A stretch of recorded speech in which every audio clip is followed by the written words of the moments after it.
2 দিন ভিতৰত আমি ৰাইজৰ পৰা যথেষ্ট সঁহাৰি পালোঁ, আশীৰ্বাদ পালোঁ, মৰম পালোঁ।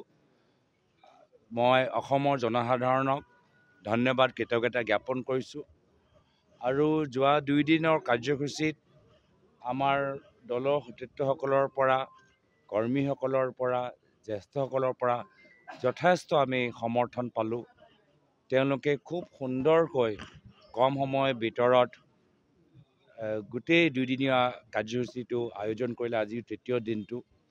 এই ক্ষেত্ৰত মই প্ৰত্যেকগৰাকী জিলা কংগ্ৰেছৰ সভাপতি, আমাৰ গোলাঘাট, যোৰহাট, শিৱসাগৰ, ডিব্ৰুগড়, তিনিচুকীয়া, লখিমপুৰ, শোণিতপুৰ, নগাঁও, আজিৰ দিনটো মৰিগাঁও আৰু কামৰূপ ৰুৰেল, লগতে প্ৰত্যেক আমাৰ ব্লক কংগ্ৰেছ, প্ৰত্যেক আমাৰ দলীয় নেতাসকল, যিসকলে আমাক এই 3দিনীয়া কাৰ্যসূচীত সহায় কৰিলে। বিশেষকৈ আমাৰ প্ৰাক্তন সভাপতি ৰিপুণ বৰা ডাঙৰীয়া, তেওঁ আজি অনুপস্থিত, তেওঁ মধ্যপ্ৰদেশলৈ যাবলগীয়া হ'ল।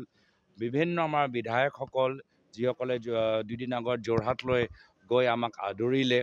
আমাৰ যিমান কষ্ট যোৱাকালি আমি দেখা পালোঁ যে আমি প্ৰায় 1:30 বজালৈকে আমি ৰাস্তাতে আছিলোঁ।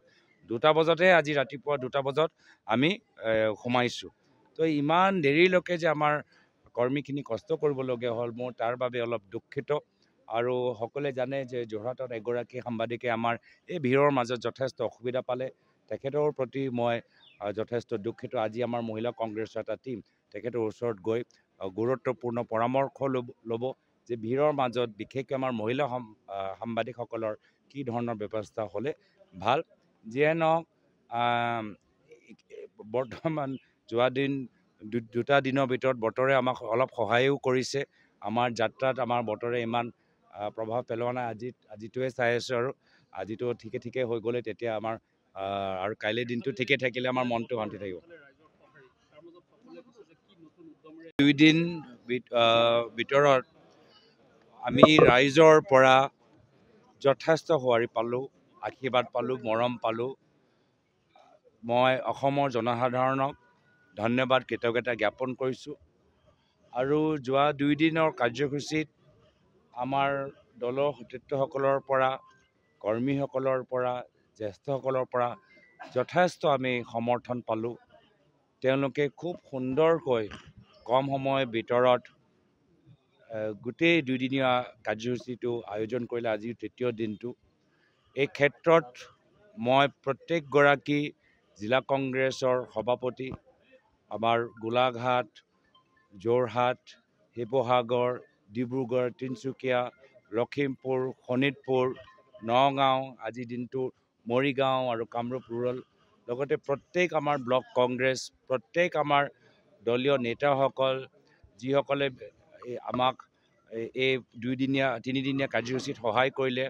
বিশেষকৈ আমাৰ প্ৰাক্তন সভাপতি ৰিপুণ বৰা ডাঙৰীয়া, তেওঁ আজি অনুপস্থিত, তেওঁ মধ্যপ্ৰদেশলৈ যাবলগীয়া হ'ল। বিভিন্ন আমাৰ বিধায়কসকল, যিসকলে 2 দিন আগত যোৰহাটলৈ গৈ আমাক আদৰিলে।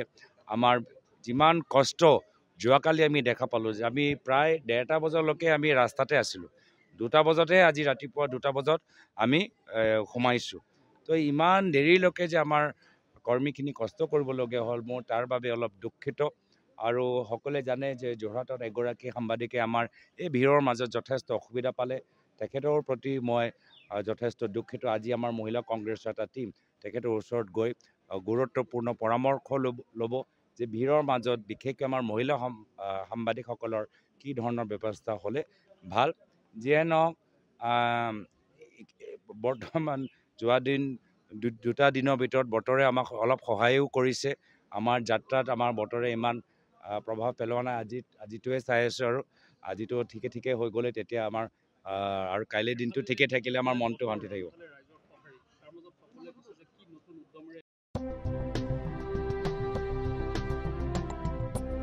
গৰু, গাহৰি, হাঁহ, ছাগলী, কুকুৰা আদিৰ বাবে জনপ্ৰিয় দানাৰ নামটোৱেই হ'ল বিয়ম। বিয়ম এই অসমৰ উদ্যোগ। গতিকে বিতৰকসকলে অতি শীঘ্ৰেই বিয়ম উদ্যোগৰ লগত যোগাযোগ কৰক।